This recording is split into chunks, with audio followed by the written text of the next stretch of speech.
தந்தி டிவியை உங்கள் cable TV ஆபரேட்டரிடம் இலவசமாக கேட்டு பெறுங்கள்.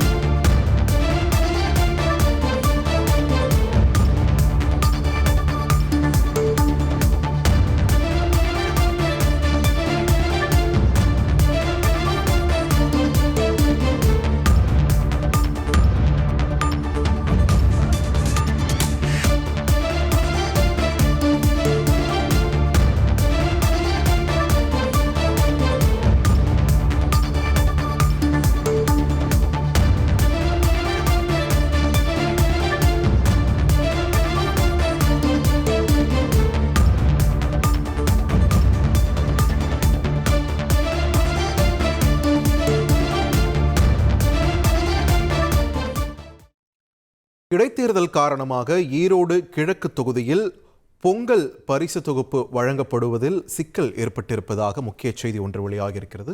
கூடுதல் விவரங்களை எமது செய்தியாளர் சதாசிவம் வழங்க கேட்கலாம். சதாசிவம், வணக்கம். அங்கு ஈரோடு கிழக்கு தொகுதிக்குட்பட்ட நியாய விலைக் கடைகளில் இது சம்பந்தமா என்ன சொல்லியிருக்காங்க? விரிவான தகவல்களை பதிவு பண்ணுங்க. வணக்கம். தமிழகத்தில் முக்கியமான பண்டிகைகள் ஒன்றான பொங்கல் பண்டிகையானது வரும் 15ஆம் தேதி கொண்டாடப்படுகிறது.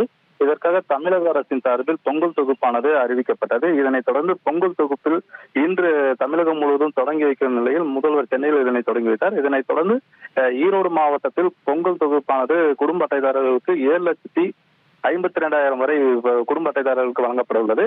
இந்நிலையில் ஈரோடு கிழக்கு தொகுதி இடைத்தேர்தல் நடைபெறுவது காரணமாக தொகுதிக்கு உட்பட்ட 100க்கும் மேற்பட்ட நியாய விலைக் கடைகளில் பொங்கல் தொகுப்பானது இன்று வழங்கப்பட இருந்தது. அதாவது பொங்கல் தொகுப்பு வழங்குவதற்கான பணிகள் ஏற்பாடு செய்யப்பட்ட நிலையில் இடைத்தேர்தல் சூழல் காரணமாக தேர்தல் நடைபெறக்கூடிய தொகுதிக்குட்பட்ட 100க்கும் மேற்பட்ட நியாய விலைக் கடைகளில் பொங்கல் தொகுப்பானது இடைத்தேர்தல் காரணமாக நடத்தை விதிமுறைகள் அமலில் இருப்பதால் பொங்கல் தொகுப்பு வழங்குவது தற்காலிகமாக நிறுத்தி வைக்கப்பட்டுள்ளதாகவும் மறு அறிவிப்பு வந்த பிறகு பொங்கல் தொகுப்பு வழங்குவதாகவும் நியாய விலைக் கடைகள் முன்பகுதியில் குடும்ப அட்டைதாரர்களுக்கு தெரிவிக்கும் வகையில் நோட்டீஸ் ஆனது ஒட்டப்பட்டுள்ளது. தொடர்ந்து மாவட்ட தேர்தல் அலுவலர் மூலம் பொங்கல் தொகுப்பு வழங்குவதற்கான அடுத்த கட்ட பணிகள் குறித்து இந்திய தலைமை தேர்தல் ஆணையத்திற்கு கடிதம் அனுப்பப்பட்டு இருப்பதாகவும் தகவல் தெரிவிக்கப்படுகிறது. இதன் மூலம் ஈரோடு கிழக்கு தொகுதியில் பார்த்தோம்னால் 50,000க்கும் மேற்பட்ட குடும்ப அட்டைதாரர்கள் இருப்பதால் பொங்கல் தொகுப்பு பெற முடியாத சூழல் உள்ளது. ஏற்கனவே பொங்கல் பரிசு தொகுப்பில் பலவற்றை தமிழக அரசு குறைத்துள்ள நிலையில் தற்போது இந்த பொங்கல் தொகுப்பை எதிர்பார்த்துள்ள ஈரோடு கிழக்கு தொகுதி இடைத்தேர்தல் வாக்காளர்கள் பொங்கல் தொகுப்பு பெற முடியாத சூழலில் பொங்கல் பண்டிகை எவ்வாறு கொண்டாடப்படுவது என்பதை கேள்விக்குறியாக உள்ளது. தொடர்ந்து பொங்கல் தொகுப்பினை தங்களுக்கு வழங்குமாறு வாக்காளர்கள் கோரிக்கை விடுத்துள்ளனர். நன்றி சதாசிவம், உங்களுடைய விரிவான தகவல்களுக்கு.